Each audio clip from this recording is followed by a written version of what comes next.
there's sound.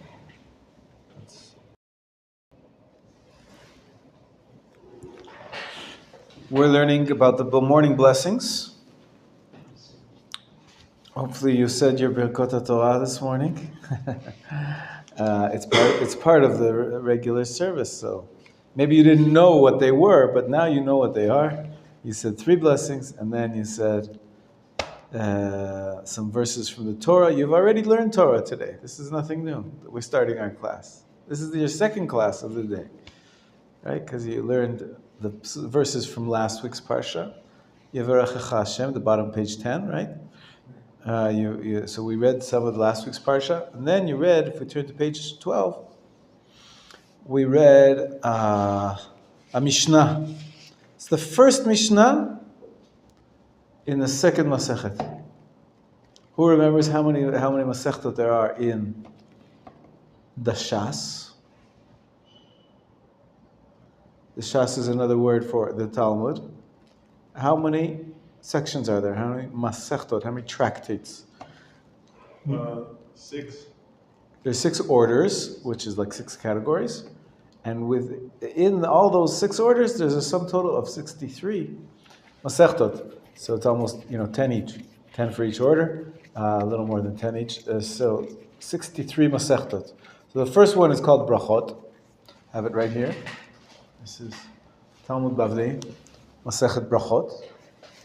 And the second one is called Pe'ah. You have it on your page, in page 12 and page 13. You can see it in Hebrew and in English. This is the first Mishnah of the first chapter of Masechet Pe'ah. What does Pe'ah speak about? You know what Pe'ah is? No. What is Pe'ah? You might have heard it. Right? Good. Exactly. You might have heard the word in plural, peot, or peyos, or peyos. Peyos? So those earlocks. You see?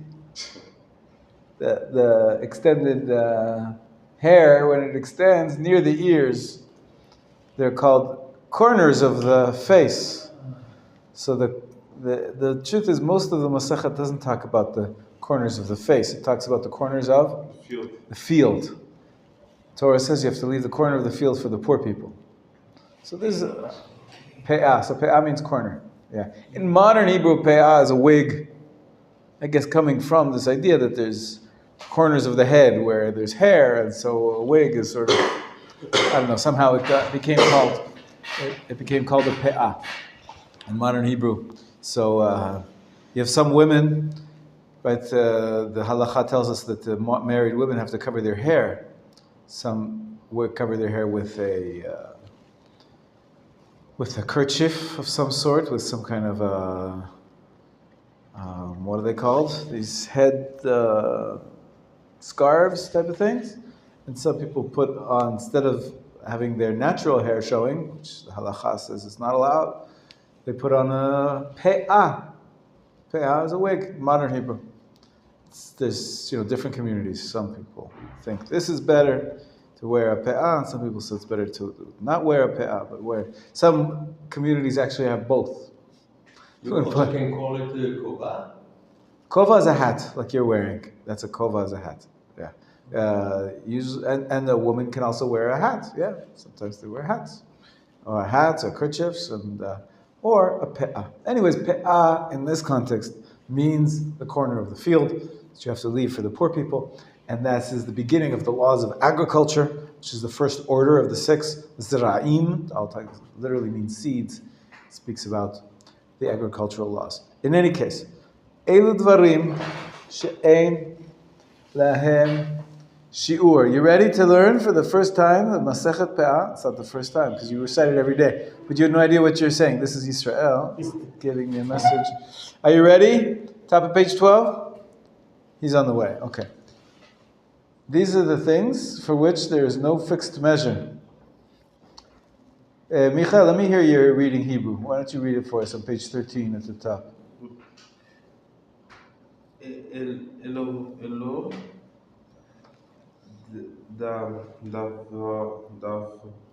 דברים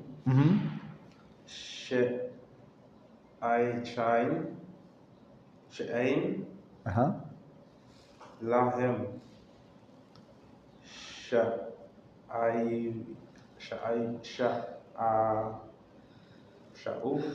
שיעור. שיעור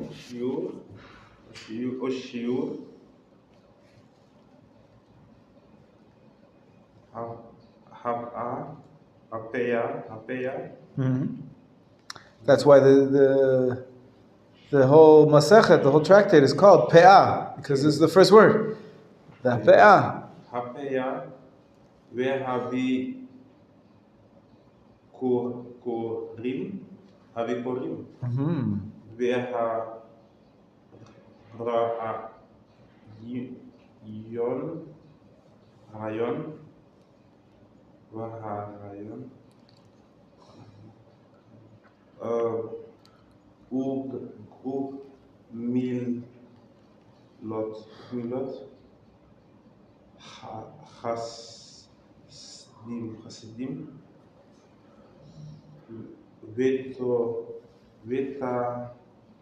ומילות חסידים ותלמוד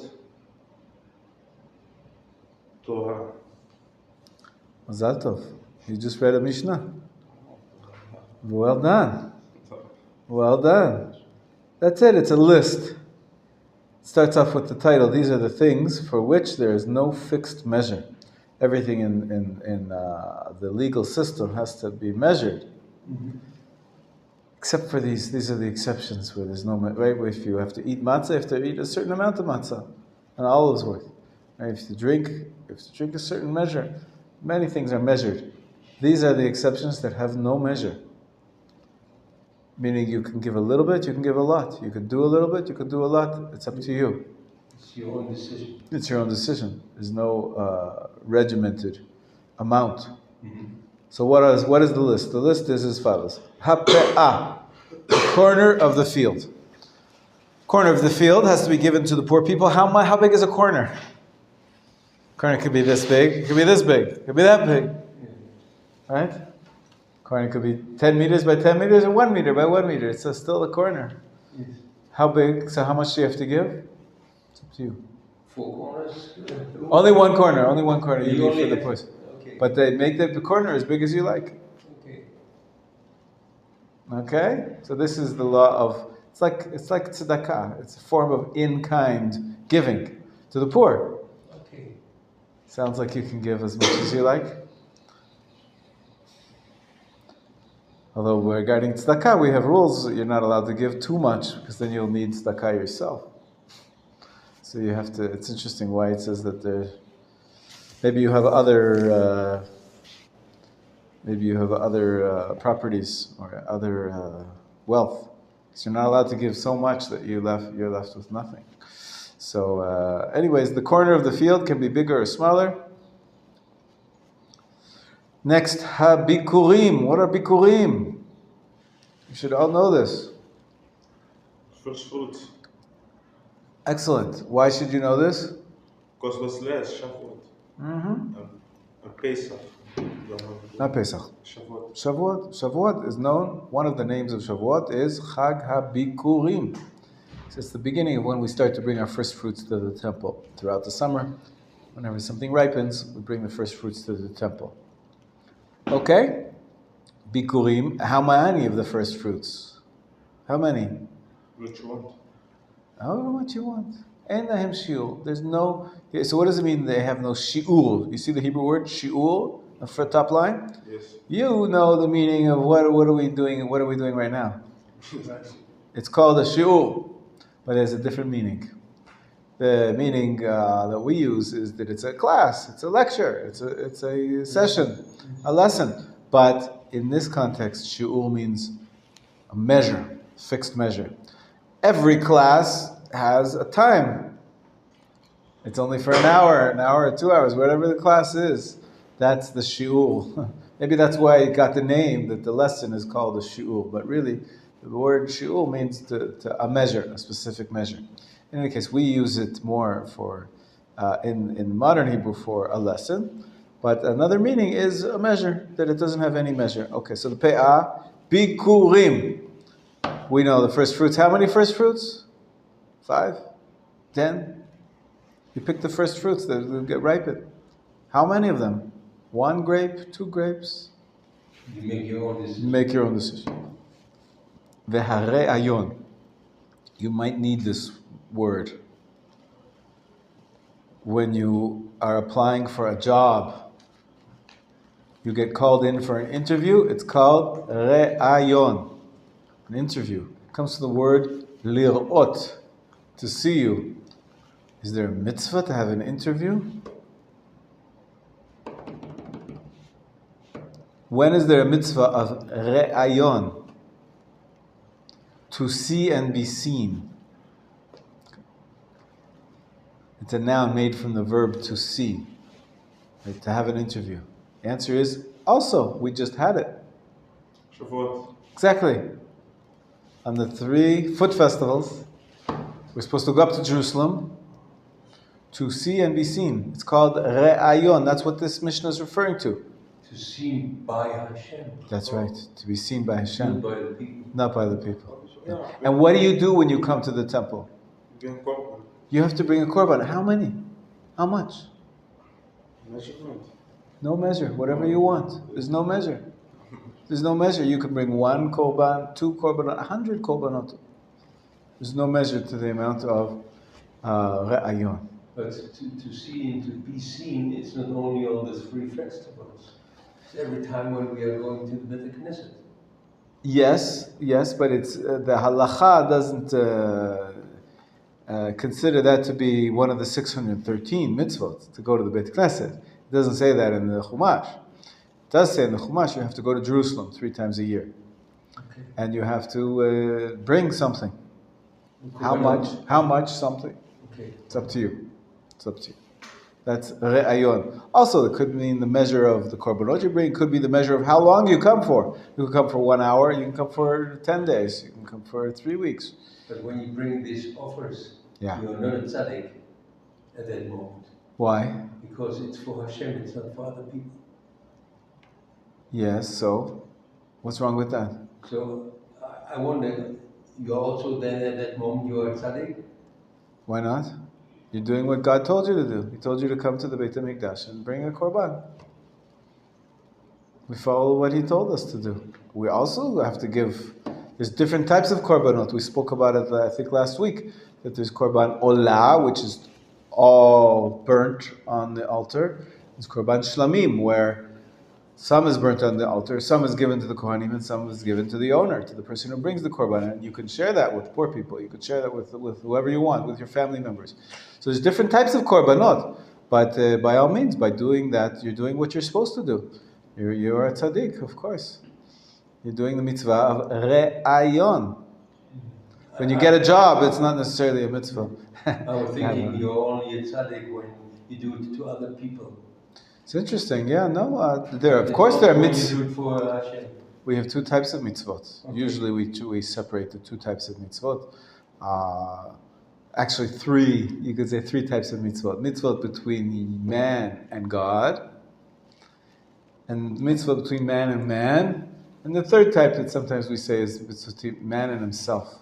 You have mitzvah to do for yourself. You have to be healthy. You have to maybe, put on tefillin. But that's between man and God as well. So it's a strange type of category. But anyways, between man and man, obviously is helping someone else, not cheating and stealing and giving tzedakah and so forth. But both are mitzvot. The mitzvah we do for Hashem, because He told us to put on tefillin, to blow the shofar. You're not helping any other man, but you're fulfilling the commandments of God. That's what He asked for. For my feeling, it's something more like a duty. I need to do it. There's no discussion about it. Right. So I don't feel it's I'm a tzaddik. No, I need to do it. There's no discussion about it. It's a big level, very high level of tzidkut, of being a righteous person, to do what you must do, to do your duty. There's so many people that don't do their duty. So even though for you it's simple, of course you have to do your duty, you still have free choice. You could be sleeping in bed and then being lazy. You could be rebelling and say, "Oh, I don't want to waste my money. I'd rather buy myself a car." Or I'm gonna go. So doing your duty is a very important part of our religion, even though you're not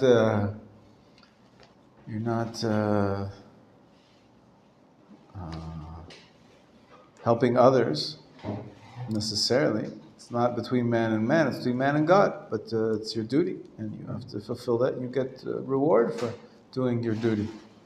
Can I ask a question about the Sure. tzedakah? Yeah.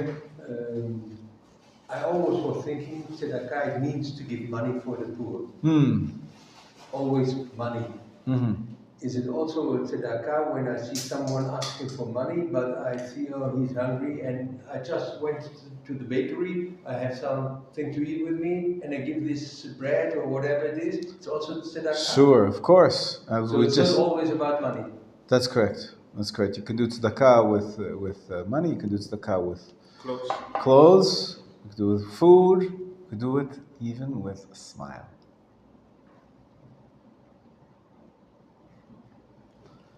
Make somebody feel good. You're giving him something that you couldn't do otherwise. We just read that there's a giving the corner of your field. So you're giving him some wheat, some barley, some whatever you're growing there, some tomatoes. Okay, so that's tzedakah. It's specific type, the corner of the field. It's called pe'ah. But it's all various versions of tzedakah. You could do tzedakah. Or the truth is, the next word in the list is more of a general category. Look at the next word. Gemilut chasadim. We have in Hebrew various verbs. You know the concept of the three-letter verbs? You have bana, 3 letters. Means to build, right? We have the classic 3-letter root. Katav, right? And then you can say, I will write, he will write, she will write. It all has these 3 root letters of a verb. It's not it's tacha. That's something else, yeah. Tacha is this is Hebrew verbs. So then there's a Hebrew verb, asa, ayin sin hey, which means Ani oseh, ata oseh, at osa, hem osim, means to do. Right? To do. Then there's a very special additional verb which we're learning now, and that is gimel mem lamed. It's usually translated as to give. And we use, in English, what do you say when you want to do acts of kindness? Charity, right? We say to do kindness, right? Yes. So we use la'asot, to do. In Hebrew, usually, we use gimel mem lamed, ligmol, and that's what we have here. Gemilut chasadim. Chasadim, of course, are chesed.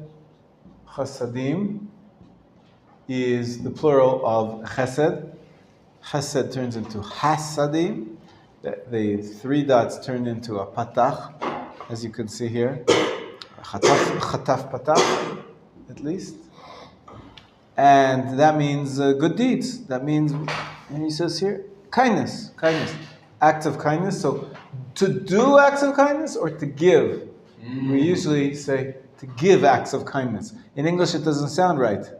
But in Hebrew we say ligmol, gimilut chasadim.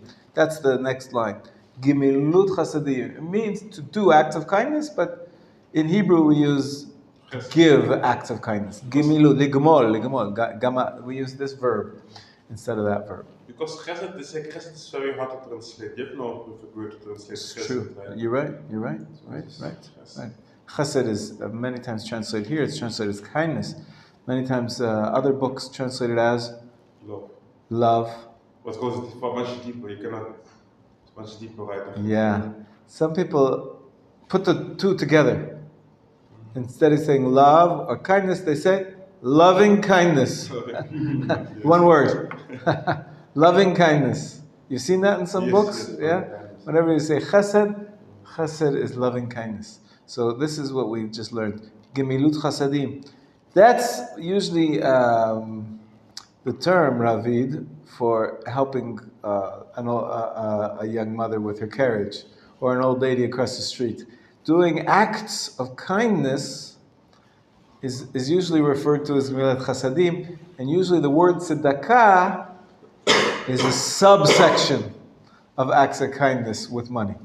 Tzedakah is usually with money in the modern way we speak, and you could say it's a subsection of Gemilut Chasadim. Gemilut Chasadim you could do with your body, you could do with your money, you could do with your clothing, you could do with your food, and you can do it with a smile. So it's not incorrect to say that this is a form of tzedakah, but more precise, we would say it's a form of chesed. Right? This is the plural, and the singular is chesed. Chesed. One act of loving kindness is a chesed, and that can be with your money or your body. And so, how many mitzvot of chesed can you do every day? Many is Unlimited. Unlimited. There's no measure. That's what our mission is teaching us. How many do you have to do a day? No measure. There's no measure. One a day, maybe one a year.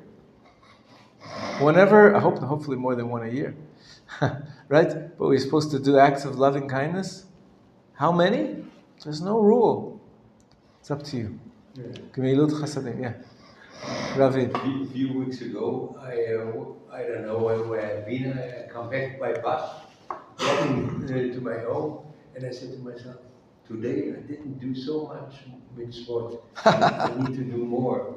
And maybe 2 minutes later, I see a man walking in front of me, a blind man. Yeah. And he wants to cross over the street.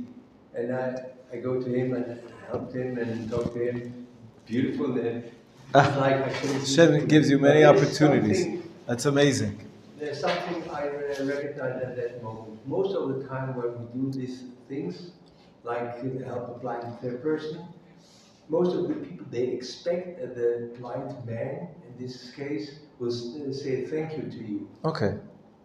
But I think this is wrong. I need to thank him. Lovely. To give me the opportunity to show him that I'm That's right. That's right. It's so beautiful. It says in the Torah, in one place, that you're supposed to give a half a shekel. You might have learned about this mitzvah once. We don't have it anymore, that we don't have a temple. But the Torah writes as follows. Vav nun taf, nun vav. It reads, v'natnu, and they shall give. Latet, natan, is to give.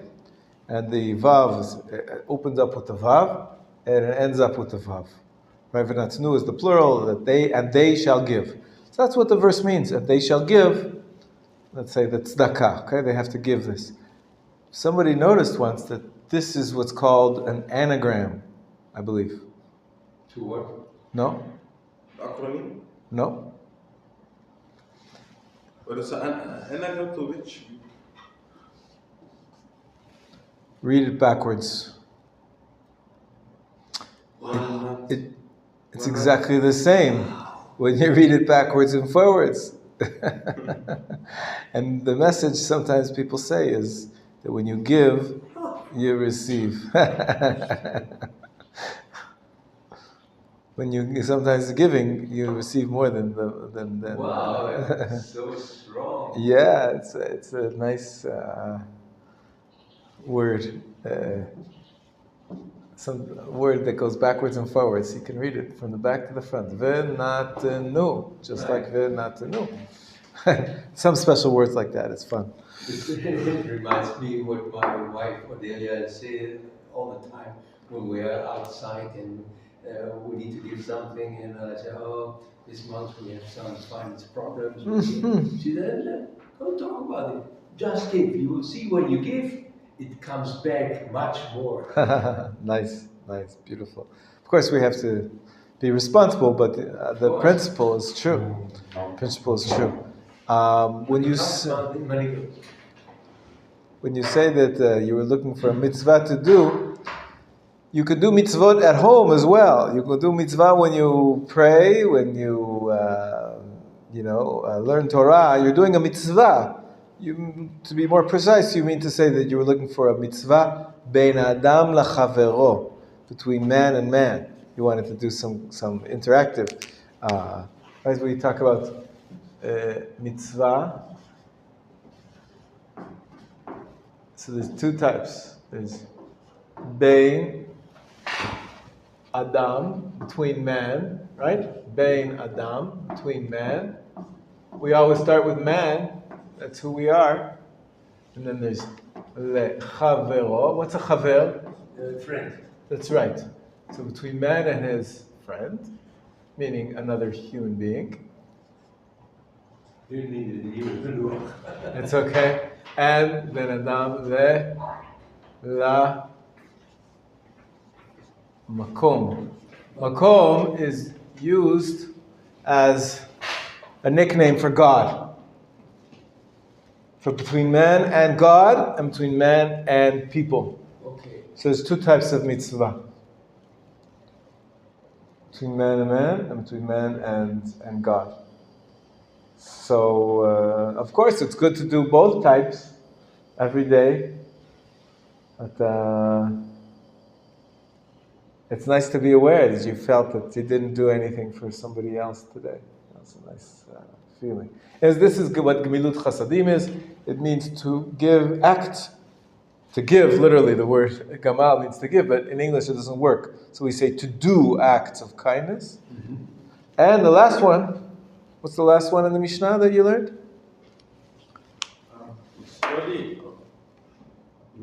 The study of Torah. Yes, Talmud Torah. Right, you see the word Talmud in there? You've heard of the Talmud. What do we have here? Talmud Babli, that's the same word. This is, of course, it became the name of a specific work of literature called the Talmud, but the word comes from lilmod. Lilmod, Talmud means to study. Torah, of course. So we are Talmidim, students. Exactly, that's why you're Talmidim. How many pages of Talmud do you have to study every day? There's no measurement. There's no measure. Excellent. How many verses of Chumash do you have to study every day?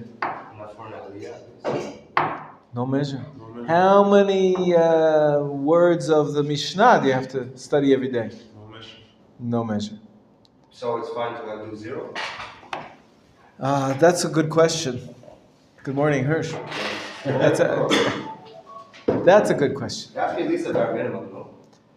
You would think, yeah. Like a mekel, a baseline, to call yourself like a mekel that deep, no? Yeah, I think you're right. But the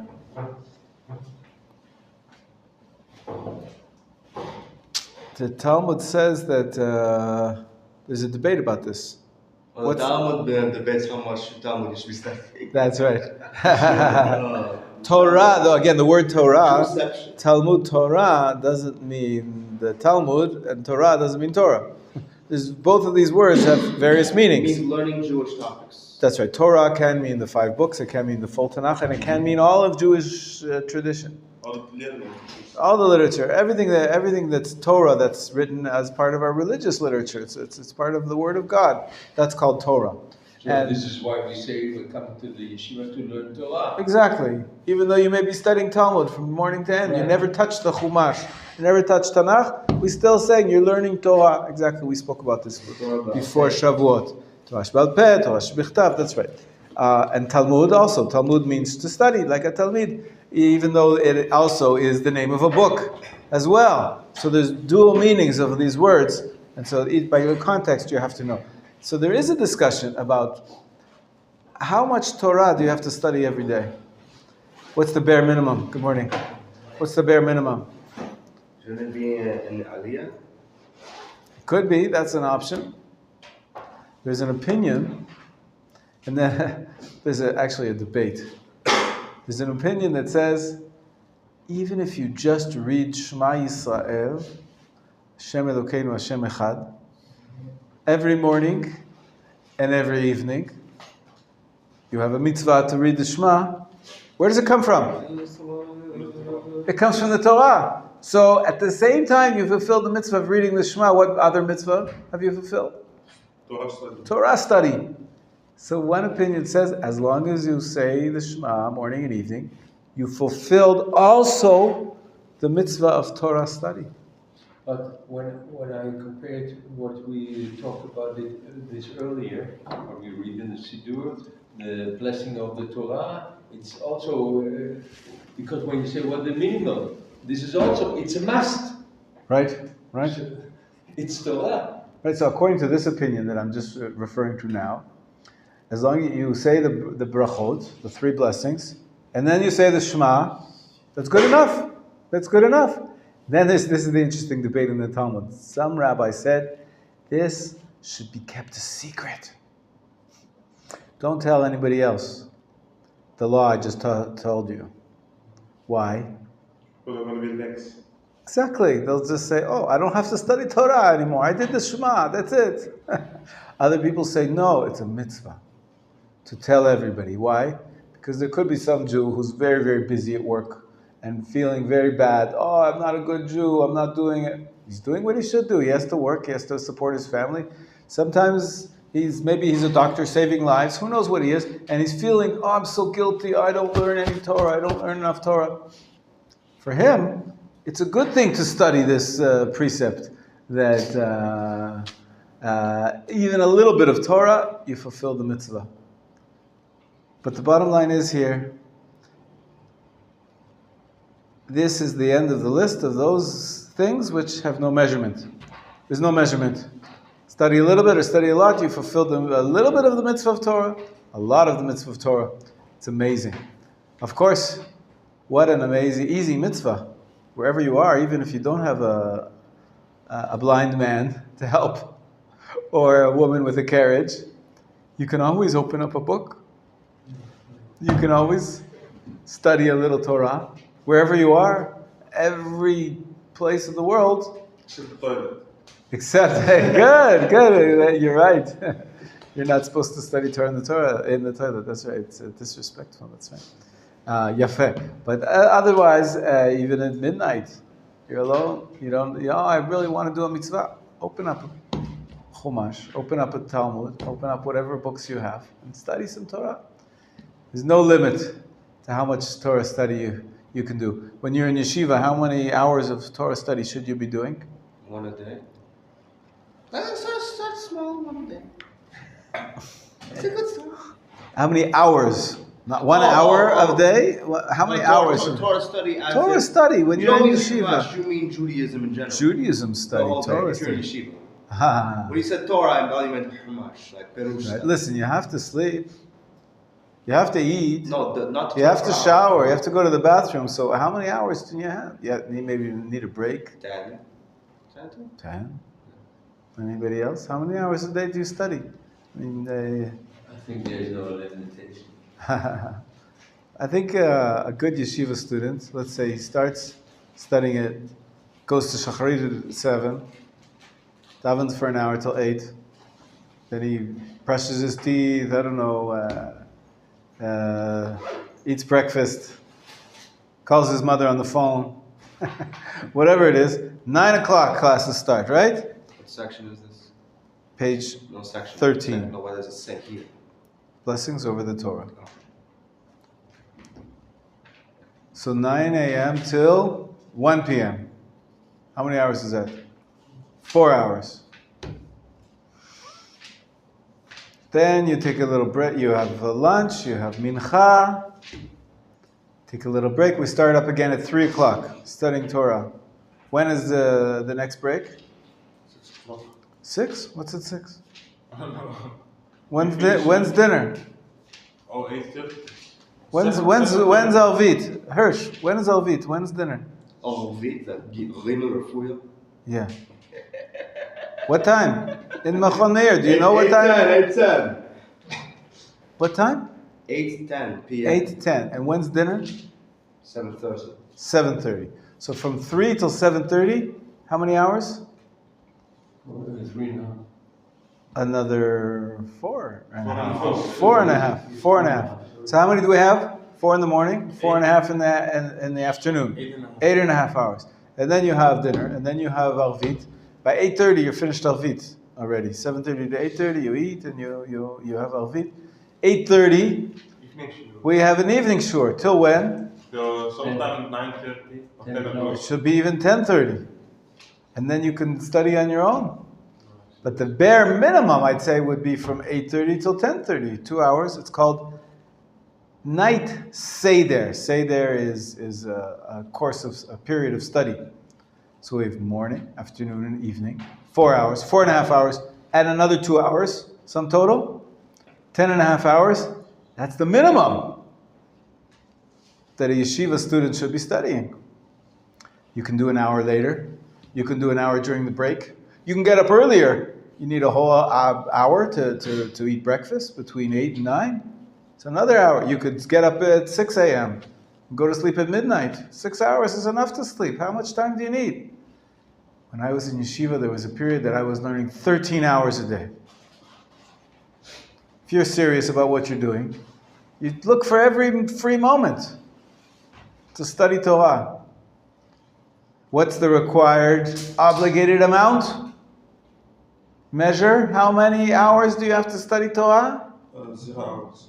There's no measure. No.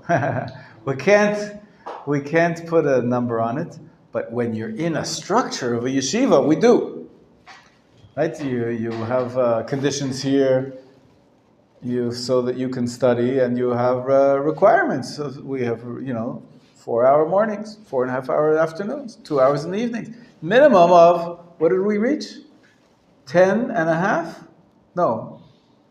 10.5 hours. 10.5 hours. Minimum. That's the yeshiva schedule. If you want to do more, nobody's going to stop you. But if you want to do less, you need special permission. Ravid has special permission. Because he doesn't live in the dorm, and it's other things to do. And especially, many of you are studying Hebrew for 3 hours in the afternoon. So you have to stop studying Torah and study Hebrew. You could say that studying Hebrew is a form of, it's a little bit like studying Torah because it's the holy language. It's also a mitzvah. It's also a mitzvah. It's a mitzvah. I think the Rambam calls it a mitzvah. It's a special formulation. But could you say... I forget what it is right now. Learning Torah is about the time you're learning Torah, or the subject you are learning, or number of pages. There are many details. In the end of the day, what are you going to do for those 10.5 hours? Some of it is lectures, some of it is pages turning, some of it is memorizing, some of it is reciting. There's all different types of Torah study, different topics. There's philosophy, there's halakha, there's Talmud, there's Mishnah, there's Gemara, there's Chumash, there's Navi, there's so many, Musar, there's so many different topics under the general title of Torah. And that you have to have guidance from your teachers, depending on where you're coming from, what your background is, and where what you need to build, how to build your curriculum properly. But those are details. The mitzvah of Talmud Torah, it has no specific measure. You should do as much as you can, especially when you're in yeshiva. That's what you're here for. Right? That's what you're here for. That's what the Bet Midrash is for. You have a seat there. You go whenever you have a free moment. Unless you have to do other things. Okay, you have to eat, you have to shower, you have to sleep. Yeah. Other than that, you should be in the Bet Midrash studying. How many hours is it going to be? Minimum 10.5 hours. Minimum. 9 till 1. 3 till 7:30, 8:30 till 10:30. That's the bare minimum. That's the schedule. But yes. How to say? I can say, okay, I'm learning for, let's say, 10 hours. I'm sitting in my books reading. Yes. And out of these 10 hours, you might ask me, what did you read? What do you know? What you can tell me about this? Good question. Then yeah. I say, okay, I read 10 hours, but I don't remember everything. Right. So, right. because I'm looking to myself when I'm reading Torah, about, let's say the parasha. Sometimes I read it 3 times, because after the first time I don't remember, I don't understand. I need to go back to look and did I read it correctly? So I need more time, and I'm reading more slowly. Okay.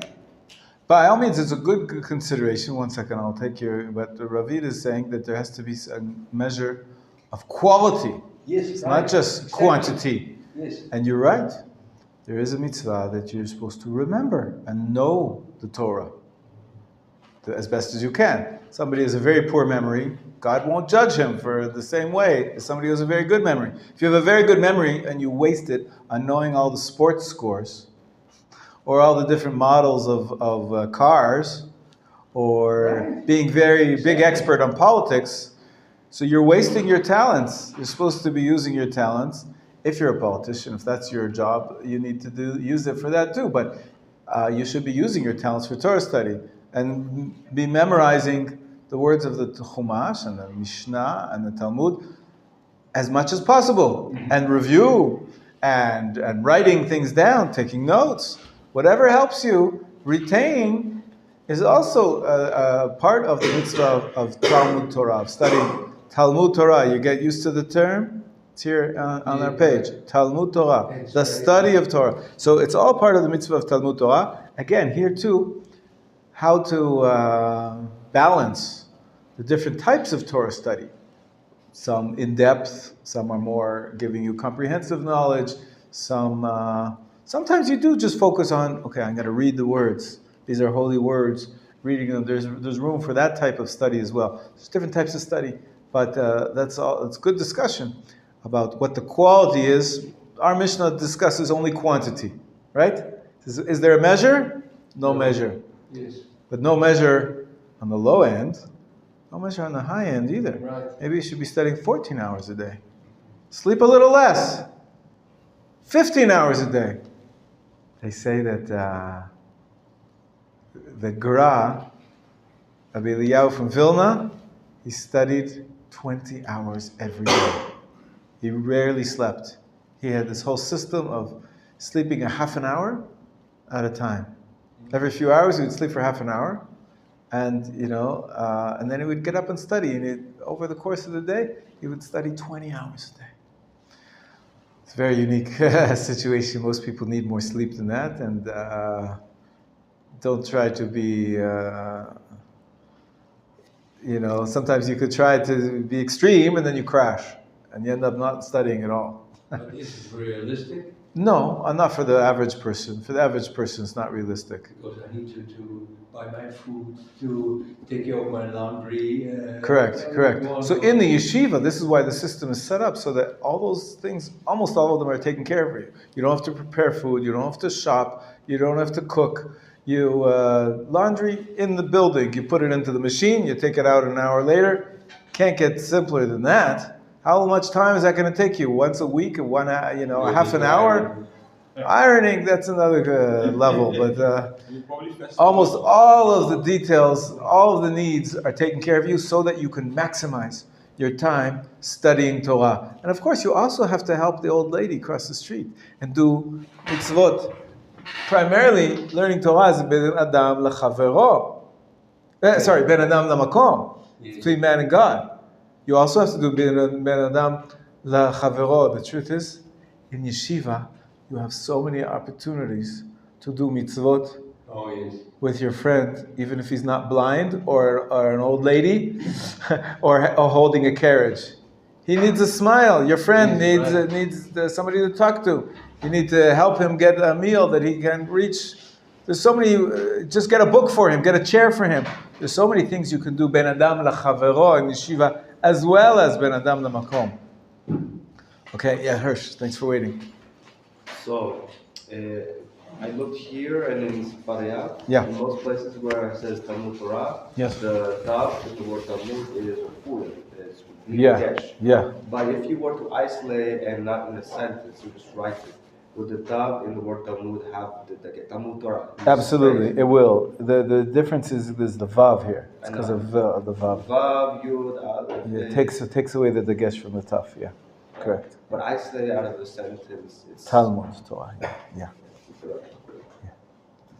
So, Seder. So we talked about studying Torah. Good morning, Pinchas.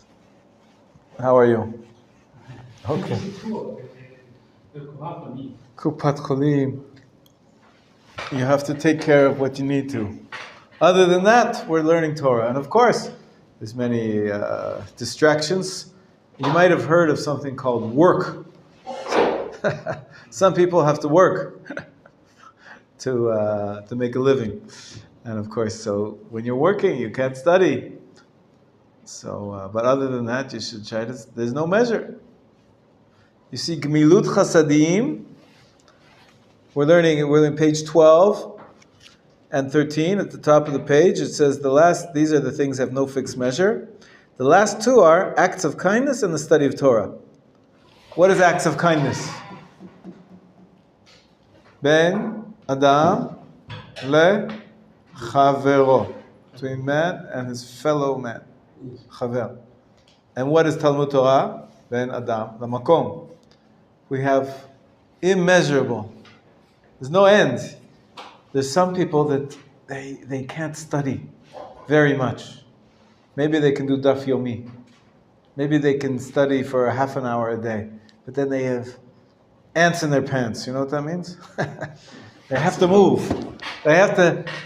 And so they spend their whole day helping people. They volunteer in the Red Cross.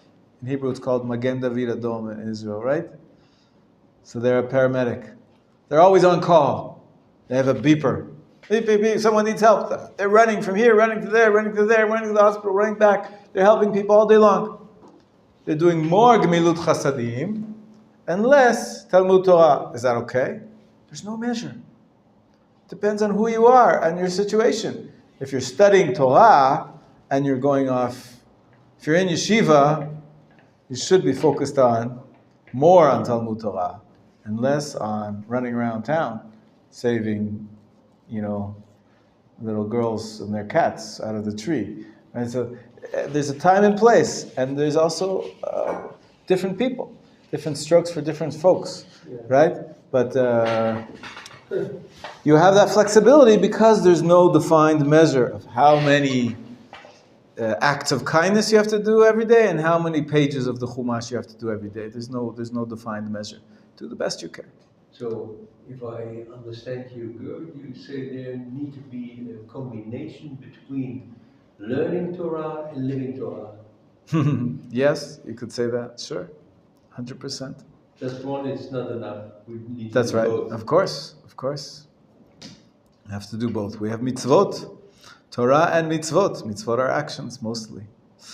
Okay, we did a Mishnah. Those who were not here missed the first Mishnah in Masechet Pe'ah, which was the top of page 12 and 13, and hopefully you said it this morning. Now we're going to learn a piece of the Talmud. All right, are you ready? A piece of the Talmud. It's actually a Braita, we learned what a Braita is. It's also words of the Tanaim, but it's not part of the Mishnah. It's part of the Talmud. The Talmud brings it. As you can see here on Shabbat, page 127a. Okay? Who wants to read it for us? Michael, you read it for us. These are the things in English. In English, In English, please. Yeah, page 12, second paragraph. These are the things whose fruit we eat in this world, but whose full reward awaits us in the world to come. So we have another list. What's this a list of? Honor parents, acts of kindness, arriving early at the house of study, morning and evening, hospitality to strangers, visiting the sick, helping the needy bride, attending to the dead, devotion and prayer, and bringing peace between people. For the study of Torah is equal to them all. Okay, good. So what's this list of? Chesed. Most of it is chesed. Most of it is chesed. No, Talmud Torah is not chesed. What's it a list of? It tells you at the beginning. These are the things. Say it in your own words. Things we get rewards for in the world to come. Correct. Not only. Improve your answer. things we get reward for. What does it say? Little to come. It's not what it says. Things whose how you say it is when you do something, but it merits forever. It's like That's the same thing what you said, but that's not what the verse says. That's not what the Braita says. It's about behaving. It's about behaving, but what about the behavior? Are you with us? Can you help me define this? There's no measure for it. That was the previous one. How is this one different? These are the things. Yisrael, what do you understand here? What's this list telling us? Hirsch, be with us. Take Don't your. ask me no questions, I know nothing. I think it's about the commandments. Okay, but what about the commandments? That's quite a very general statement. The commandments. Read the words. Pinchas, help me. What does it mean?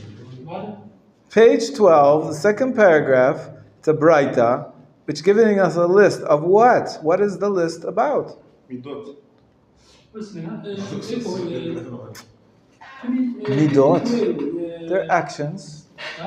You were on the right track. You said actions for which you get reward, but you just need to make it more precise. Read the words. Pinchas, what are you saying? What means? Page 12, Okay. second paragraph. Elu dvarim. These are the things. Yeah. You can read it in Hebrew, read it in English, translate it into Chinese. What is it a list of? It says it black on white. You have fruits. What about fruits? I don't see any fruits. Apples, oranges. What are you talking about? What's this other fruits we keep? I don't know. I'll read it again. I'll read it out loud. Okay? I'll read slowly. I know it's not your first language. These are the things whose fruits we eat in this world, but whose full reward awaits us in the world to come. Okay, I just read the words. What does that mean? The benefit of it now and also later. Exactly. Very simple. Say it again. That you have a benefit from it now, but also later. What does it mean, fruits we eat? We're not eating apples and oranges. The fruits mean the reward. You were absolutely correct. The full reward is an extension of the fruits. The fruits is something sweet, something we enjoy. So we eat the fruits of these things. What are these things? Mostly they're actions, as you see. Different types of actions in this world. Some of them are between man and man, and some are between man and God. All these actions, did you know that your actions have fruits? What does that mean? The action has a fruit. When you help the old lady, when you help the blind person across the street, did you have an apple in your pocket? You left Did them you out. help the black person cross the street? Blind person. Did you have a fruit? What does that mean? You had a fruit in this world. You bear fruit. Yeah, what does that mean? You use for life. Fruit is a metaphor for reward. Yeah. For Good did you feel good after you did that mitzvah? Very good. Very good. That's the fruit. That good feeling that you have. You have enjoyment. If you do these things, you have enjoyment in this world. These are the things whose fruits we eat in this world. It means that we have enjoyment from them in this world. You feel good when you do something good. So you have, it's like if you had an app in your phone which measured happiness, you'd have a few more measures of happiness when you do all these. Right now, when you do the mitzvah, you honor your parents. Your mother says, "Thank you for calling. I'm so happy you called." You feel good. That's the fruit. And maybe your mother will be nice to you too. If you don't have a mother, your wife. You do something good in this world, usually you have rewards right away. That's called fruits. So that's what it says. These are the things whose fruits we eat in this world. What kind of fruits? not apples and oranges, but could be happiness, joy. It could be that if you help someone else, the next day he'll help you. So you have a return when you do something good in this world. But, next line, but whose full reward awaits us in the world to come. Don't think that that's the only reward there is. There's going to be additional reward. What's reward in Chinese? Reward.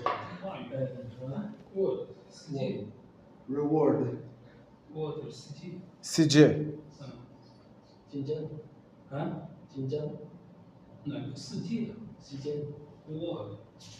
Reward means when you win a prize.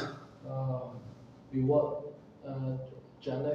reward he make the Torah Hashem reward. Hashem gives you reward. Yeah, What's that in Chinese? Chinese, 奖励. Reward, 奖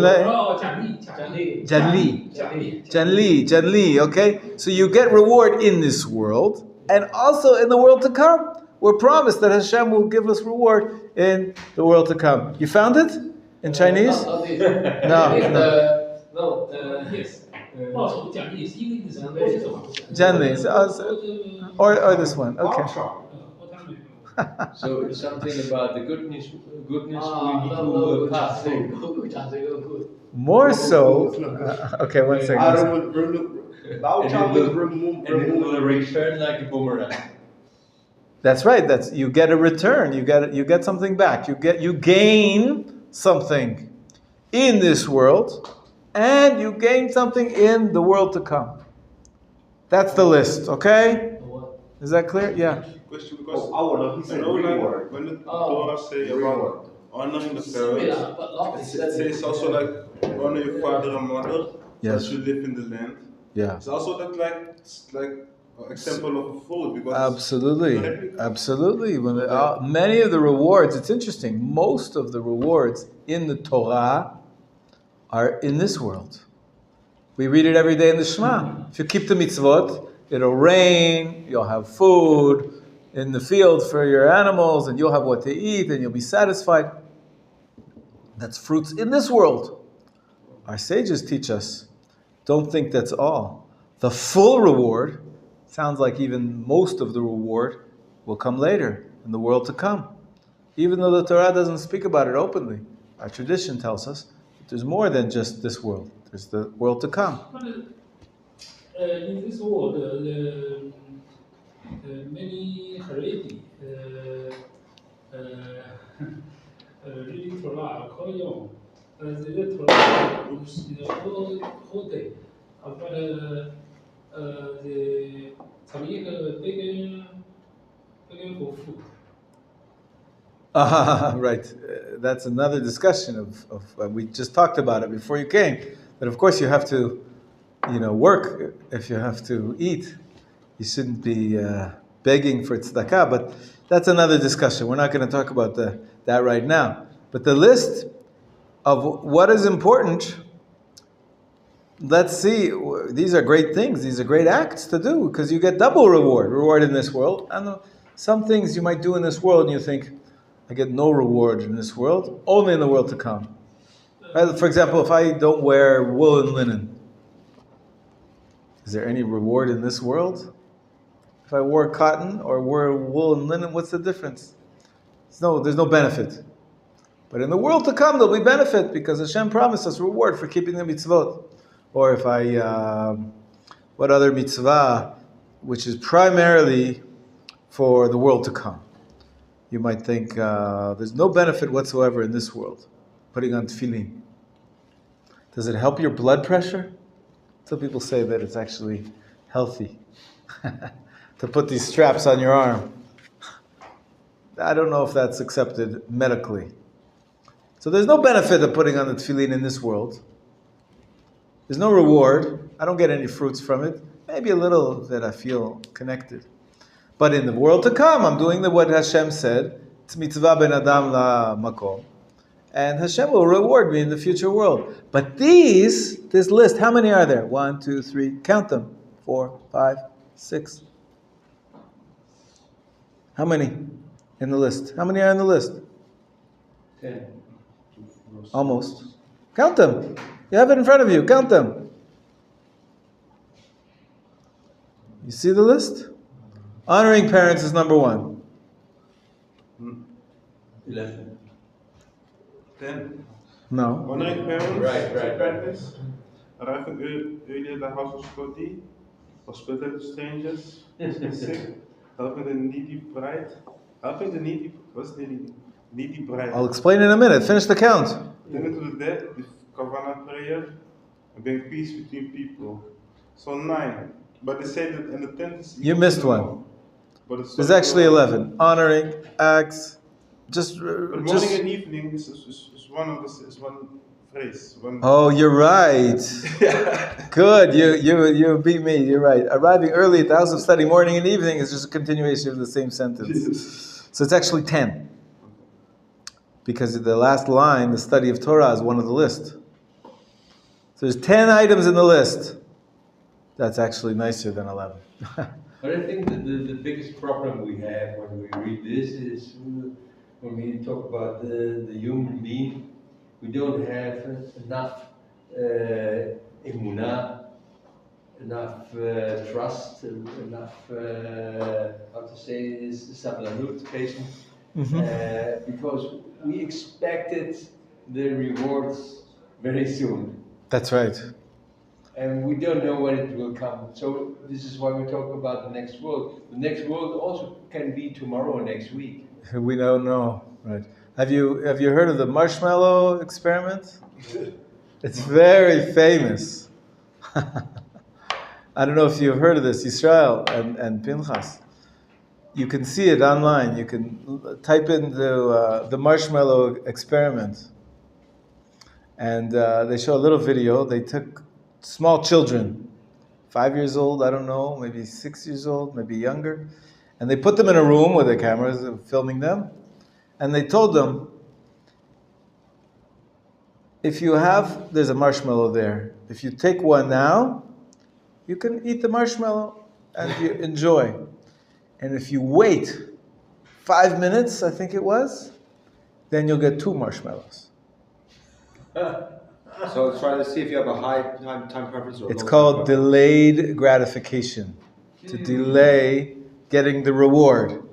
And the film is beautiful because you see the children trying to stop themselves. They're looking at it, getting close, and the children they're not developed yet. It's very hard to delay gratification, and they're making faces, and it's so cute. Maybe a little bit touching. Touching, that's right. Touching, taking, putting it back, not debating with themselves. Some eat it, and some wait, and then they get the 2 marshmallows. You can watch it on YouTube. It's called the Marshmallow Experiment. It's very cute, the children, but it's very impressive. This idea of reward right now. That's what we're used to now. I want reward immediately, and reward in the future. In the next world. There's no more future than that. That's a very high level to know. So these mitzvot are special because they have both reward in this world. I don't know if immediately, maybe tomorrow, maybe the next day, maybe another week. Like I said, if you do something nice for your friend, then he'll do something nice for you. Maybe. That'll happen though right away. But there's also an element of reward which is in the future, in the world to come. Let's take a look at the list. Okay, 10 items. Number 1. What's number 1? Honoring parents. Honoring your parents. Obviously, it's a mitzvah in the Torah. Where is it written in the Torah? Shemot. Where else? You should know it. When did we just read about it? Honoring your parents. I read it so many times. Yes. Where? Where did you read it? Where did you hear it read? To give you a hint. We also have it in the Siddur. It's in the Siddur. Where else? On Shavuot, did you hear about the honoring your parents? Where? Did nobody speak about honoring your parents on Shavuot? Where would you hear about honoring your parents? Hirsch, where does it talk about honoring your parents? I'm writing. I know you're busy. I'm so sorry for disturbing you. Pinchas, where does it say in the Torah that you have to honor your parents?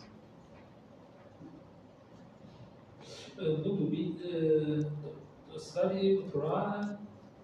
Kibud av va'em is the Hebrew. Kibbutz. Where does that appear in the Torah? Okay. Where is that in the Torah? Where? Ten Commandments. In the Ten Commandments. Right. Didn't we just read the Ten Commandments on Shavuot? Of Of course. course. Number 5, that's right. A little bit more time. That's right. Okay, you got it. Okay. Wake up. Good. Okay, so number 1, honoring your parents. Number 2, acts of kindness. In Hebrew? Can you read the Hebrew? Gemilut chasadim. What did we explain before? Right. Gemilut chasadim. We use this special verb.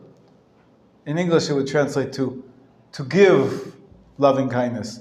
In English, we say to do loving kindness. But in Hebrew, we say ligmol chasadim. It's a fancy verb for doing acts of kindness. Okay? To give them. Okay? Ligmol means to give. Okay? So gemilut chasadim, number 2, acts of kindness. Number 3, Hashkamat Beit HaMidrash Shacharit V'Arvit. Yeah, arriving early at the house of study morning and evening. Yes. We read this every morning in our institute. That's right. Do you come early? Is the question. Yes, of course. Meaning, should you be here at 9:05? At 9:30? This is the house of study. It's where we study. Or maybe you should be here at 5 to 9.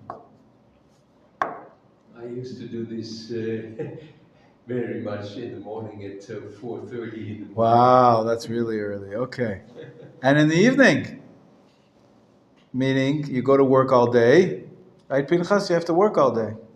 When you finish work, and you come back from working, then you go to the house of study again. And then you have to be there early. If you have a class in the evening at what time? We say is evening classes? 8:30? So you be there at 8:25. Come a little early for your course of study. Arriving early at the house of study, morning and evening. Next, that's number 3. Number 4, Bikur Cholim. Beautiful. Number 5, Hachnasat Kala. What did you want to ask about this, Michael? You wanted to ask something about helping the needy bride, Hachnasat Kala. Yes. So what did you want to ask about that? What's not understood? Sometimes a bride, she needs to get married and she doesn't have a refrigerator, she doesn't have an oven. They don't have enough money to set up a home. They need a bed, they need blankets. So they ask for help sometimes. So you got to help somebody who's setting up their home. What a great mitzvah to help set up a Jewish home. So Hachnasat Kala, it's a special type of tzedakah. Number 6 is Halvayat Amet, Levayat Amet. What's a levaya in modern Hebrew? Pinchas, do you know what a levaya is? The sick one.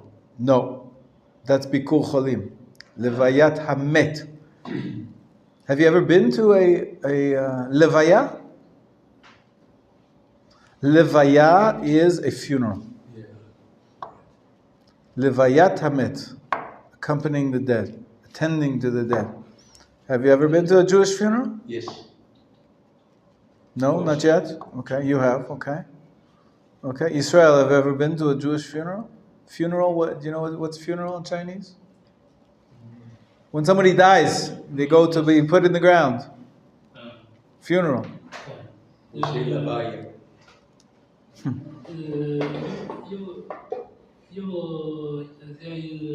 friends died. Your friends died. We or relatives. We usually go to the funeral. You go to the funeral and you walk with the dead person and you put them in the ground. The burial, right? In China, Levaya, what's that called in Chinese? Many different. Many different words for it. Yeah. Okay. Fire and and land and Wow. some at the West China they let the eagle make the Wow. different. There's all kinds of Some traditions. Fire the stone make in the sea, put in the sea. Right. It's different. Okay. Hong Kong mainly eat by fire. Wow. Mainly. Tov. I'm gonna. It's a very important mitzvah to do this. Because sometimes we have these problems, they need minyan to say the Kaddish. That's right. And if they don't have, I had this one time, friend of me, his father died, and we Really? We went to this place. Levaya? Yeah? Can you put a button for me? Yeah. Yes, a funeral. Yeah. Very different. How do you say it? John Again? Johnny. Tangli. Johnny. Johnny. Cantonese John. 葬礼， Johnny. 葬礼， 葬礼。 Okay. So we got the funeral. It's a big mitzvah to go and pay respects, to show honor to somebody who died. So this is a mitzvah where you have rewards in this world and full reward in the world to come. What reward do you have in this world? The fellow is never going to be able to pay you back. He's dead. Good morning.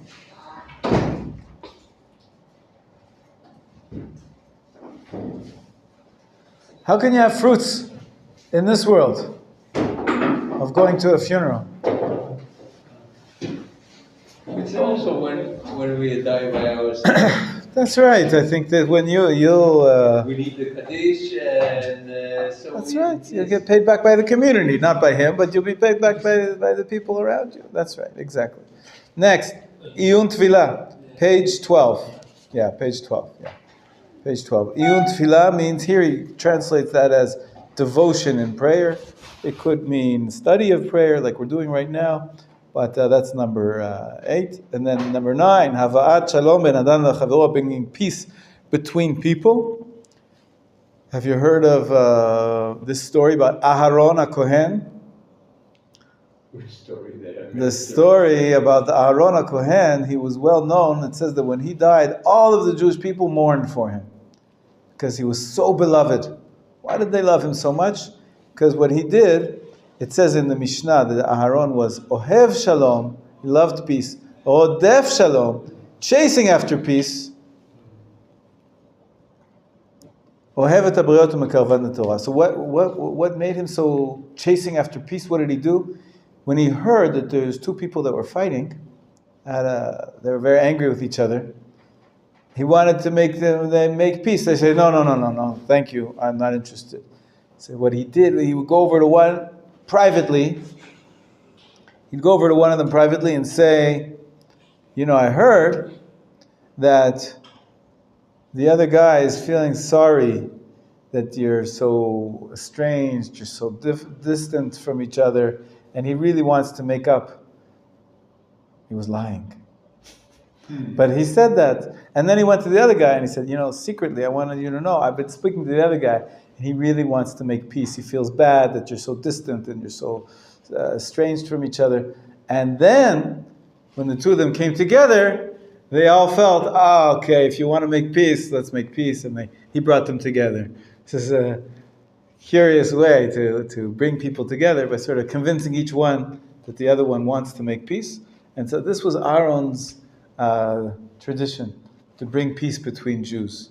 So, Hava'at, bringing peace, ben Adam lechavero. What a big mitzvah. I think it's the same when you're married and you have children, and one of the parents go to the children and give them very strong words, and the child is going back to the room crying, Right. and the other part of the parents going there.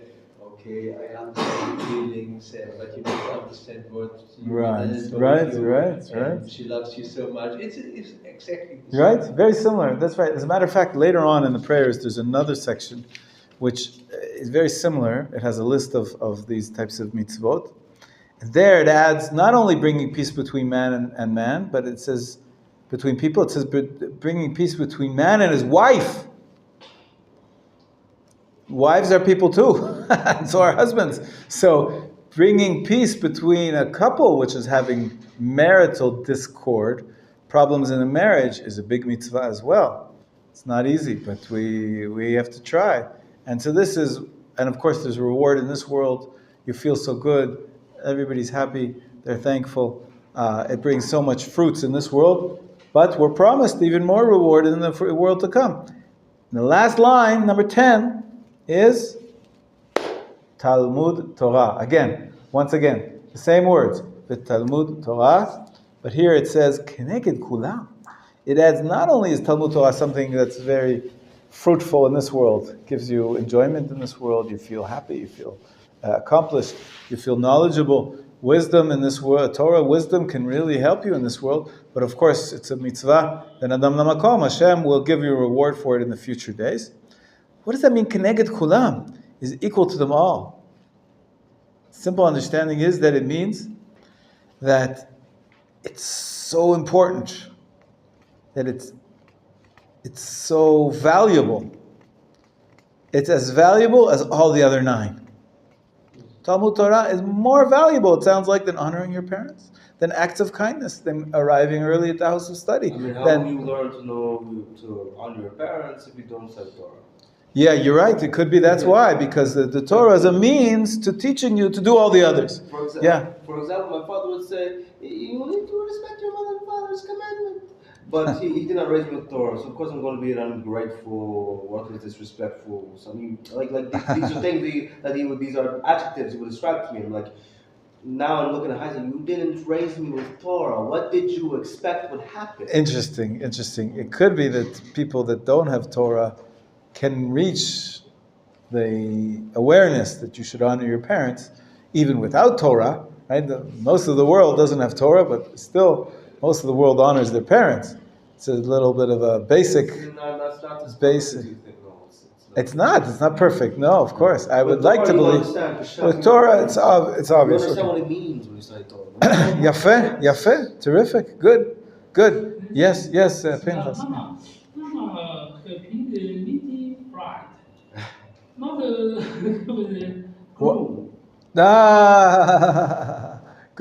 Good question.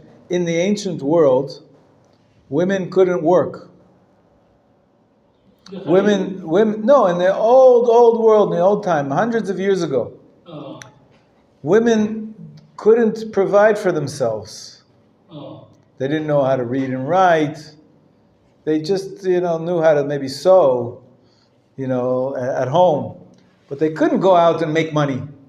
They couldn't work. They couldn't get employment. They couldn't be a doctor, a lawyer, an accountant, a banker. You couldn't do any of that if you're a woman. Now it's a different world. But in those days, so if someone was a bride, she needed to have something to bring into the marriage, and she couldn't work. Where's she going to get it from? So many times, she needed help. The bride needed help. In the old world, the bride went from being under the care of her father to being under the care of her husband. Never an independent woman. Study Torah, the groom prepare for the bride. Right. When they're married. But not before. She has to have something to bring into the marriage. Before the marriage, her father should take care of her. You're right. But what if her father can't?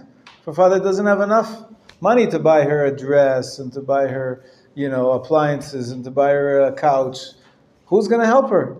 The husband's going to provide for her after the marriage. But she has to bring, this is the way the custom was, that the bride brings in a certain amount into the wedding. In the ancient world, it was much more a business interaction. After the marriage, who need to make money? The husband. Husband. The husband, yes. Before marriage, The bride's father. Right. The bride couldn't work for herself. There was no such thing.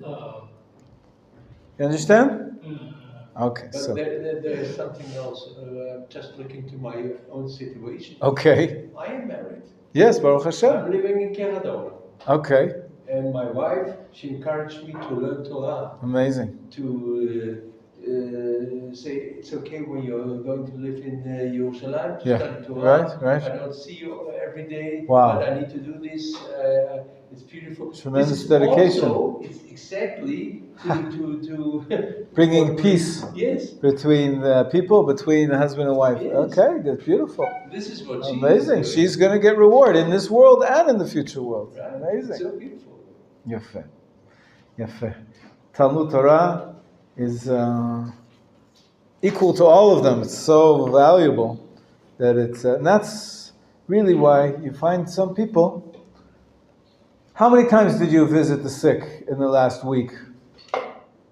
You did. You were sick. Yeah. People were doing the mitzvah for you. You did, Ariel? Yeah. Nice. How many times? Twice.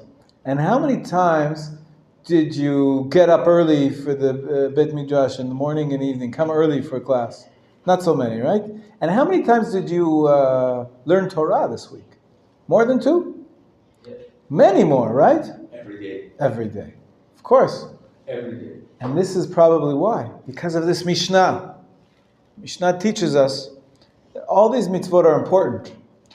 But learning Torah is super important. And that's why many people choose to spend more time studying Torah than they are visiting the sick. It's ochel. Sorry? It's ochel. It's food. It's like food. Aha, right. How many times did I visit my mother this week? Once. I called her once. Every day I'm teaching. Every day I'm studying. Is that correct? Is that the right balance? Well, this Mishnah is not precise. But it says the study of Torah is so valuable. And that's why you have some people that study Torah, maybe even too much. That's what Pinchas was saying. Right? They study Torah so much that they don't even work. And that could be a problem because then they don't have food to eat to feed their family. But where does it come from? It comes from this Mishnah. It tells us Talmud Torah is so important. Like we learned in the previous, there's Braita, and the previous Mishnah said, it has no measure. How much Torah can you learn? No measure. Day and night. 24 hours a day. If you can stay up all night. But you need to be aware not to study too much. You know this story about this young rabbi? Yeah. He's living in home. Also his father is living in the home. And this young rabbi is going every day up in his room to study Torah. Okay. And downstairs, his wife fixing everything in the home. And the little baby is crying, but Yeah. he don't Aye. go to the child, to his Right. wife. And one day the father said to his young son, the rabbi, it's beautiful what you are doing to learn Torah all the day, but if you don't hear crying, your baby crying, Yes. and you need to go there, it's not okay. You need to pay attention for this also, because it's not okay Yeah, fair. only to Fair. this. Beautiful. Amazing story. Yeah. There's so much more. Right? They tell the story about the first Lubavitcher Rebbe. That he was in, there was 3 rooms. In the inner room was the baby sleeping, and then the next room was, I think his name was the Tzemach Tzedek, the son of the Alter Rebbe, the first Lubavitcher Rebbe. And then in the outer room, in the third chamber, was the Alter Rebbe himself. And they were all sitting and studying and learning separately, each one in their own room. And the Alter Rebbe, the first Lubavitcher Rebbe, he heard the baby cry from all the way from the inner room. And his son, who was in the room next door, closer to the baby, didn't even hear anything. He didn't hear the baby. And so the older man, the grandfather, went in to take care of the baby. And when he came out, he said to his son that you have to, when you're studying Torah, you have to make sure to hear the baby cry. My teacher, my Rosh Yeshiva, Rav Yehuda Amital, he would tell the story. You know when he told this story? He was a Rosh Yeshiva, he's a Holocaust survivor. He started a yeshiva in Israel, amazing Talmid Chacham, and a wonderful man. And when I was learning in his yeshiva about 30 years ago, 20 years ago, he got an offer. This was after Yitzhak Rabin was killed. Do you remember that? How many years was that? Yitzhak Rabin was assassinated. Anyways, Shimon Peres formed the government, and he decided that we need to bring peace in Israel. And he decided to appoint Rav Yehuda Amital, who was a religious rabbi with a beard, a Rosh Yeshiva, to appoint him to be a minister in his government. And I remember with Rav Yehuda Amital, they made a big announcement in the yeshiva. They had a gathering, and he told this story. And he said, I'm leaving the yeshiva now. He started the yeshiva for 30 years. He was Rosh Yeshiva, and he's leaving. Why is he leaving? Because you have to be able, when you're studying Torah, you have to make sure to hear the baby crying. Who's the baby that's crying? Am Yisrael, the Jewish people. We needed some healing in the society, and he felt that this was so important that he has to leave the yeshiva. It was for a year or two. He came back, of course, but he's not a politician. He was an educator and a leader and a religious leader, a rabbi, amazing. But what a powerful moment. Where he said, there's a moment you have to close the book and go take care of the crying baby. Not just of course, the baby, but literally, but metaphorically. You have to not ignore the needs of the people to take care. Absolutely. So, powerful, yeah. In some way, it's exactly the same when I hear this beautiful yeshiva, the young boys around me. Yes. They say, now I'm studying Torah, but maybe in a year I'm going to join the army. Right. It's exactly the same. Right, sure, that's right. We can't ignore the needs around us. The needs around us, that's right. Beautiful. It's so beautiful. Yeah. Hear the baby cry. Listen to the baby cry. Listen to the crying baby. Yeah, beautiful.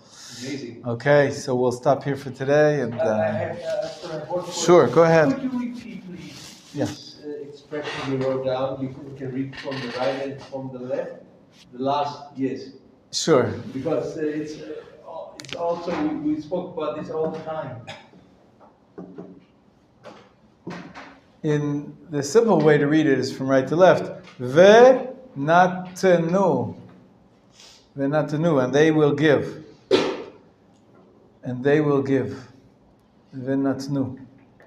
But if you notice that the letters can be read in the opposite direction as well, from left to right. Just change the vowels, of course. Venatnu. This one stays the same. And then the other ones are just a mirror image of each other. If you just change around the vowels, you can read it from front to back, as well as back to front. And it's a symbol for this idea that when you give, you receive. Yes. So, which way you look into the world, yeah. you need to give. Absolutely.